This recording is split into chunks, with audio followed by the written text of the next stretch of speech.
మనం ఎంతో చక్కగా ఆనందంగా ఈ కార్యక్రమం జరుపుకుంటున్నాం.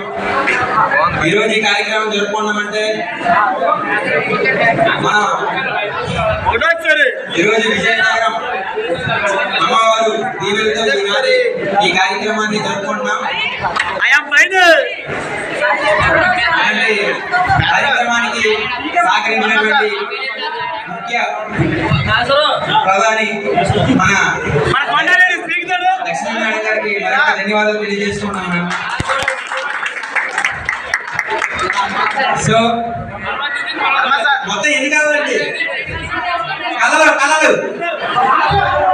ఎన్ని? 64.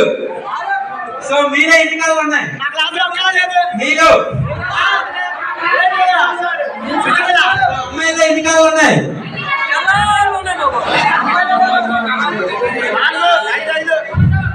సో ఏది ఏమైనప్పటికీ ఈ సంతోషకరాన్ని మన జీవితాంతం గడపాలంటే ఒక్క నిమిషం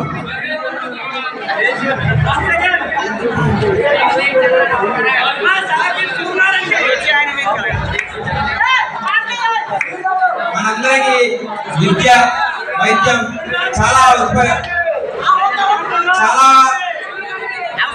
ఉన్న అవకాశం అండి.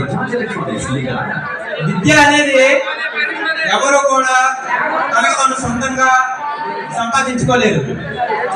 సో అలాంటి విద్యని మనకి పిల్లలందరికీ అందాలని, ఉన్నత స్థాయి నుండి ఉన్నత స్థాయికి ఎదగాలని ఈనాటి ఈ కళాశాలని నడిపిస్తున్నటువంటి లక్ష్మీ మేడం గారికి మరొకసారి హృదయపూర్వక నమస్కారాలు తెలియజేసుకుంటూ ఇంతటి అవకాశం ఇచ్చినటువంటి మీ అందరికీ నా యొక్క అభివందనలు తెలియజేసుకున్నాను.